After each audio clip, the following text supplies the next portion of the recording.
Hello दोस्तों, क्या हाल चाल है आप सभी की। आशा करता आप सब बहुत अच्छे होंगे और मैं बता दूं मैं भी बहुत अच्छा हूं। तो चलिए शुरू करते हैं एक क्वेश्चन। और ये क्वेश्चन मैंने आपके टीएस गिरवाल बुक से लिया हुआ है, जो ये पहला क्वेश्चन है। तो चलिए इस क्वेश्चन में हम लोग रिवीजन करेंगे। बेसिक सा क्वेश्चन है, देखते हैं क्वेश्चन क्या कह रहा है। आइए। Hey Google, which is best tutor class in Bokaro? It's efficient.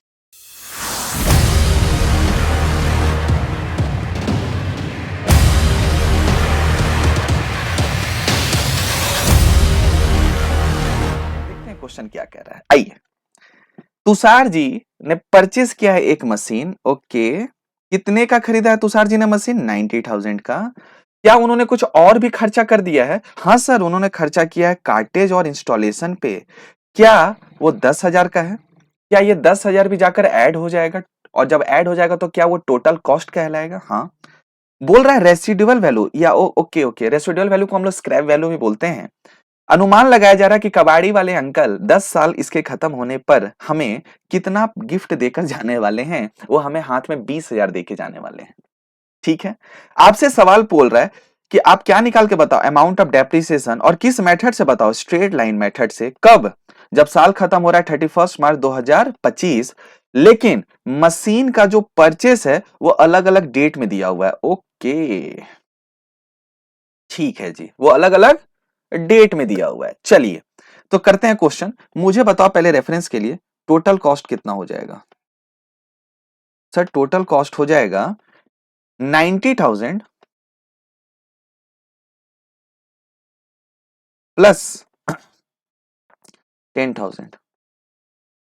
Okay, तो सर पता है टोटल कॉस्ट ना 1,00,000 हो जाएगा। टोटल कॉस्ट 1,00,000 हो जाएगा। तो अब बताइए ये हम लोग जो खरीदा है ये कब खरीदा है?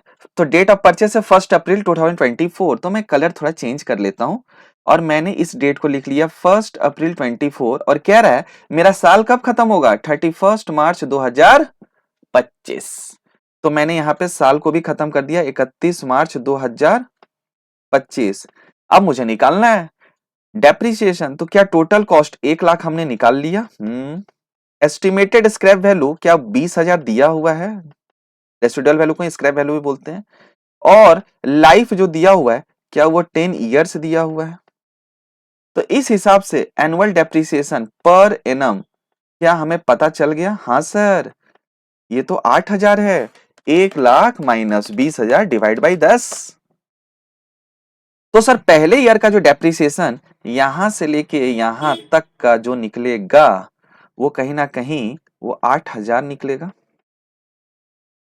और हमने साल के शुरुआत में खरीदा था तो डीओपी 1 अप्रैल हो गया। तो क्या पहला साल का आंसर 8,000 होगा? हाँ सर, मस्त मक्खन बढ़िया। सी में बोलता है कि इस बार हमने खरीदारी कब करा है? 1 अक्टूबर 2024। ओके, इस बार हमने खरीदारी जो करा है मैं मान लेता हूं यहां पे डीओपी हो गया और मैंने बोल दिया 1 अक्टूबर 2024। तो मेरा साल खत्म होगा बेटा जी 31 मार्च 2025। तो मेरा साल कौन सा चल रहा होगा? 1 अप्रैल 2024। तो बताइए हमने जो डेप्रिसिएशन निकाला है इस बार हमने जो खरीदा है ना, ये 1,00,000 कब खरीदा है? 1 अक्टूबर 2024। तो ये हमारे बिजनेस में कितना महीना यूज हुआ? सर ये हमारे बिजनेस में यूज हुआ from the date of purchase to the date of year end, यानी कि अक्टूबर से मार्च 6 महीना हुआ। तो मेरा सवाल है बच्चा, बताओ अगर ये 8,000 जो डेप्रिसिएशन है जो अभी हमने निकाला वो 12 महीना का है तो 6 महीने का कितना होगा?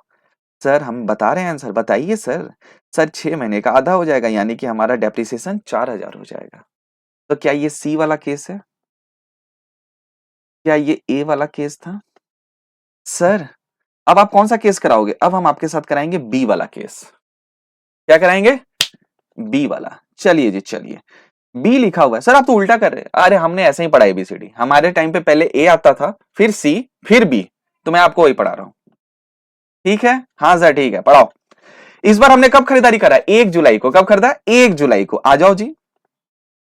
तो मैंने बोला 1 जुलाई, तो मैं डीओपी यहां लिख लेता हूं और मैंने लिख दिया 1 जुलाई 2024। और मेरा साल कब खत्म हो रहा है? 31 मार्च 2025। तो इस बार मेरे बिजनेस में वो आया कब? 1 जुलाई 24 और साल कब खत्म हो रहा है? 31 मार्च 2025। तो कितने महीने के लिए यूज हुआ? सर हम जवाब देंगे। नहीं बच्चों मैं जवाब दूंगा। नहीं सर हम जवाब देंगे। तो इस बार हमारे बिजनेस में ये जो मैंने ग्रीन कलर से हाईलाइट किया है, यानी कि हमारे बिजनेस में 9 मंथ्स यूज हो रहा है। कैसे? जुलाई, अगस्त, सितंबर, अक्टूबर, नवंबर, दिसंबर, जनवरी, फरवरी, मार्च। तो मेरा सवाल है बच्चों, आप मुझे बताओ कि अगर 8000 डेप्रिसिएशन, अगर ये 8000 जो हमने पहले केस में डेप्रिसिएशन निकाला था वो 12 महीना का था, तो 9 मंथ्स का डेप्रिसिएशन कितना होगा बच्चों? तो हम करेंगे 8000 डिवाइड बाई 12 इंटू 9, तो आंसर आ जाएगा 6000। बताओ तो इस बार जो डेप्रिसिएशन लगेगा वो डेप्रिसिएशन कितना लगेगा? 6000।